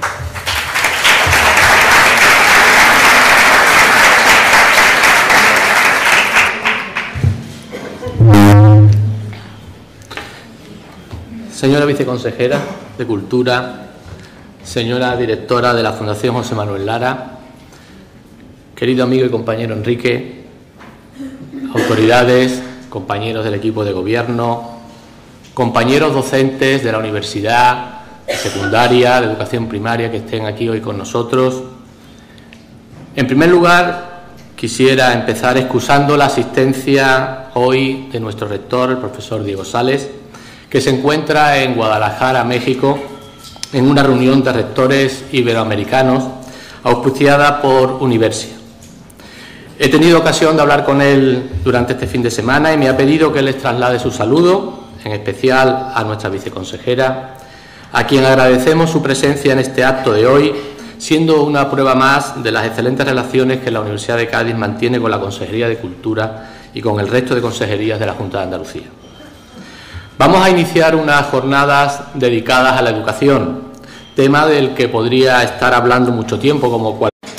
Buenos días. Vamos a comenzar el acto inaugural de estas jornadas y, en primer lugar, voy a dar la palabra al profesor Enrique Montero, como organizador de las mismas, para que les explique un poco la idea general de estas jornadas y su estructura. Enrique, cuando quieras. Muchas gracias. Excelentísimas, ilustrísimas autoridades, señoras y señores, amigos, bienvenidos a la segunda edición de Las Dos Culturas y muchísimas gracias por el interés que han mostrado por este evento. Señora viceconsejera, nuestro agradecimiento por honrarnos con su presencia hoy aquí. Hoy nos reunimos en la segunda edición del encuentro de las dos culturas, encuentro que iniciamos el año pasado cuando se cumplían 50 años de la conferencia que pronunció Snow en Cambridge. la conferencia Las dos culturas y la revolución científica, y que abrió un apasionante debate que ha continuado hasta nuestros días acerca de la existencia de dos culturas de ciencias y humanidades peligrosamente separadas, según palabras de Snow. Y sin lugar a duda, pensamos el año pasado, una de las mejores formas de unir ambas culturas es la educación. Por ello dedicamos a la educación la edición de este año. Y reunimos aquí a intelectuales de la ciencia y de las humanidades que debatirán con nosotros, abrimos bastantes espacios de debate, debatirán con nosotros en un ambiente crítico, en un ambiente de total libertad y en un ambiente de total ausencia de argumentos políticos partidistas, como corresponde al espíritu de la universidad. Además de las sesiones iniciales y de clausura, ¿para qué sirve la educación? Y la educación del talento, estarán a cargo respectivamente de los profesores don Fernando Sabater y don José Antonio Marina. El encuentro constará de 3 sesiones. En la primera de ellas trataremos de aquello que en rigor puede y también no puede afirmarse de los procesos de aprendizaje desde el punto de vista de la neurociencia, así como en qué medida los vamos a tratar de debatir sobre cómo los cerebros de los niños y de los jóvenes pueden o no estar preparados para esta sociedad tan tecnificada, con tal cantidad de información, con tanto contenido virtual como es la actual y tan diferente de la sociedad en la que se educaban los niños apenas hace unas décadas. Para ello contamos con 2 científicos de la neurociencia, los profesores don José María Delgado García y don Juan Vicente Sánchez Andrés. La segunda sesión de esta tarde, Familias, Normas y Sanciones, estará dedicada a la educación en el seno familiar. Intervendrá desde Granada el magistrado don Emilio Calatayud, el juez de menores de Granada, y desde aquí el profesor Adolf Tobeña, el director del Departamento de Psiquiatría de la Universidad Autónoma de Barcelona. Y la tercera sesión, mañana por la mañana, Teorías de aprendizaje, trataremos de cómo educar a los jóvenes. Y sobre todo incluyente, aquello que Snow denominaba de las dos culturas. No es real, ni es práctica la separación entre ciencia y letra, o la separación entre tecnología y humanidades. ¿Cuántas veces muchos de nosotros nos hemos amparado y nos hemos escudado en esa diferencia para justificarle el desconocimiento de la otra parte? Y se prueba que la confluencia evidente entre la creación y la innovación, materias ambas que deben de ser, con el esfuerzo de todos, la base de un nuevo modelo de desarrollo basado en el conocimiento. Tras la primera edición el año pasado del encuentro de las dos culturas, este pasa a ser de forma natural el que trata sobre la educación. Y es que el conocimiento debe de poner en conexión distintas áreas del saber, y la educación puede y debe abordarla desde distintas perspectivas, tal como se hará a lo largo de esta jornada, que cuentan con profesionales que debatirán sobre educación desde las distintas especialidades: la neurociencia, el derecho, la psicología, la filosofía, las ciencias sociales o la biología, entre otras. Porque si hay algo en las sociedades contemporáneas que debe de ser afrontado de manera muy transversal, esa es la educación. Hemos oído en alguna ocasión decirlo de forma muy gráfica al profesor José Antonio Marina, que dictará mañana la conferencia de clausura, cuando afirma que para educar al niño o a la niña hace falta la tribu entera. Siendo esto así, de forma particular la universidad y las administraciones públicas tienen la responsabilidad de tener en la educación uno de los objetivos de todas las iniciativas que se emprendan. Desde la Consejería de Cultura trabajamos en muy diversos ámbitos que van más allá de la prestación de servicios culturales a los ciudadanos, orientando todos estos al trabajo en mejorar la capacitación y facilitar el acceso a la cultura, en el convencimiento de que por una Andalucía más culta, más preparada, también será más crítica, más justa, más tolerante y más creativa, y por todo ello estará mejor preparada para afrontar los retos que la vida cotidiana nos presenta.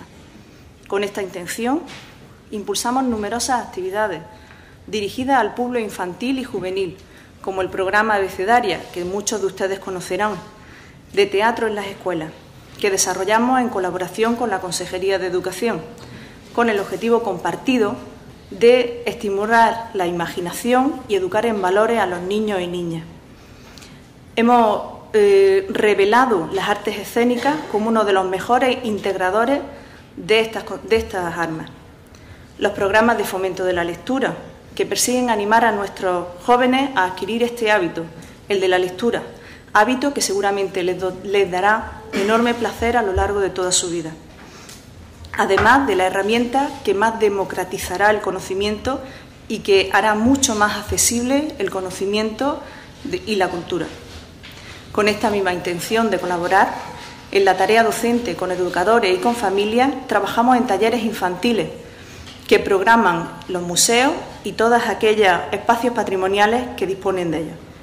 Son muchas las iniciativas que tomamos. Ahora ya en la escuela, en el centro de educación, con ponencias de los profesores don Francisco García Pérez y don Daniel López Marijuán, que defenderán sus diferentes puntos de vista que corresponden a las corrientes más presentes en la actualidad en el entorno educativo. Queremos por ello agradecer profundamente a todos los ponentes por su disponibilidad a estar hoy y mañana aquí, pese a sus apretadas agendas. También nuestro agradecimiento, como no, finalmente, para todos los patrocinadores de este encuentro, gracias a los cuales es posible que hoy estemos aquí. Y quiero llamar la atención sobre algo que no es muy usual, y es que este encuentro es fruto de la colaboración de distintas organizaciones e instituciones, no de una sola, no solo de la Universidad de Cádiz. Diferentes instituciones y organizaciones se han puesto de acuerdo para contribuir cada una, en la medida de sus posibilidades, a que hoy podamos aquí disfrutar de este acto. Y detrás de las instituciones siempre hay personas. Cronológicamente, hace un par de años, la directora de la Fundación José Manuel Lara, Ana Gavín, me mostró su interés por que la Fundación tuviera presencia aquí en Cádiz. Naturalmente, le tomé la palabra y tras la celebración de las dos culturas del año pasado, bueno, pues me mostró su interés por continuar con este evento. Inmediatamente, igual que el año pasado, recurrí a la Delegación de Cultura y en ella doña Yolanda Peinado, la delegada de Cultura, así como la jefe de servicio, les tengo que mostrar mi agradecimiento porque inmediatamente me apoyaron para de nuevo convocar esta reunión. En la Universidad de Cádiz pues me ha prestado su ayuda, en particular don Eduardo Blanco, que es el vicerrector, que contribuye intensamente desde hace muchos meses a apoyar, y en el Consejo Social de la Universidad de Cádiz, don Carlos Gentil, que bueno, siempre me apoya estas iniciativas. Y por último, quiero manifestar también mi agradecimiento al Centro del Profesorado de Cádiz, en particular a su director, don José Claudio Narganes, y al asesor Juan Antonio Pérez, por el interés, el grandísimo interés que han mostrado en este encuentro.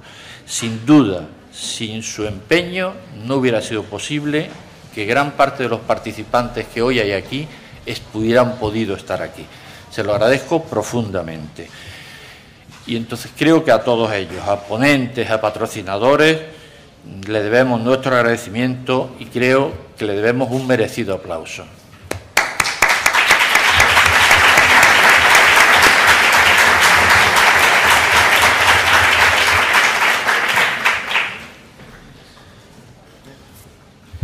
Muy bien. Gracias, Enrique. Voy a continuación a ceder la palabra a Ana Gavín, la directora de la Fundación José Manuel Lara, que, como ha comentado Enrique, siempre ha estado con nosotros en la organización de esta jornada. Seré breve.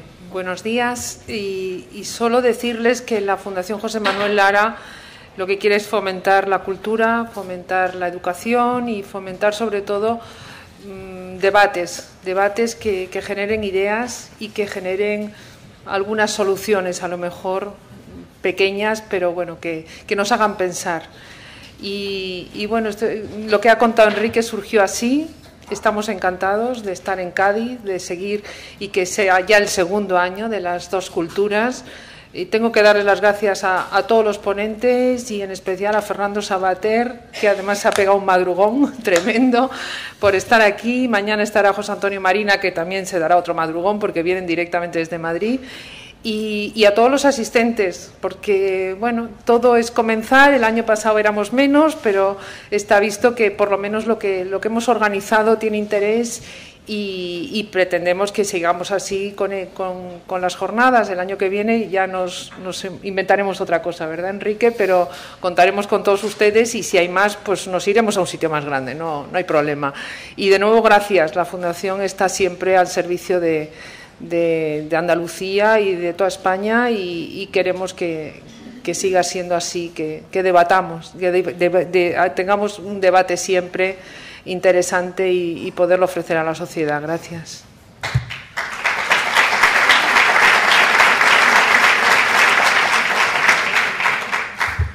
Muchas gracias, Carmen. Y a continuación voy a ceder la palabra a nuestra viceconsejera de Cultura, que ha tenido la gentileza de acompañarnos en este acto de inauguración. Buenos días.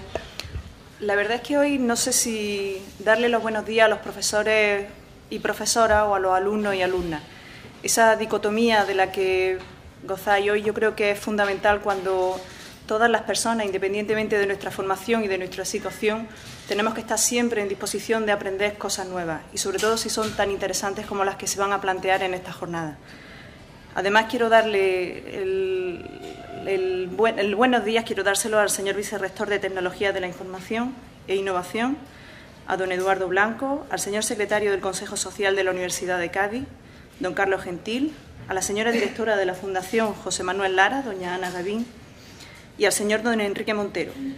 Señores y señoras, ponentes, compañeros, amigos, alumnos y alumnas y profesores y profesoras. El año pasado se celebró la jornada, el seminario sobre las dos culturas y creo que de él se dedujo, se extrajo la conclusión fundamental y creo que primaria de que para superar esos planteamientos reduccionistas entre humanidades y tecnología es necesario apuntar hacia la educación, hacia la enseñanza. Intervengo en este acto como viceconsejera de Cultura con la confianza y con la seguridad que desde la Consejería de Cultura y desde el Gobierno andaluz estamos trabajando con convicción porque la cultura, entendida en el sentido más amplio como el conocimiento adquirido a través del aprendizaje social, es eminentemente integral.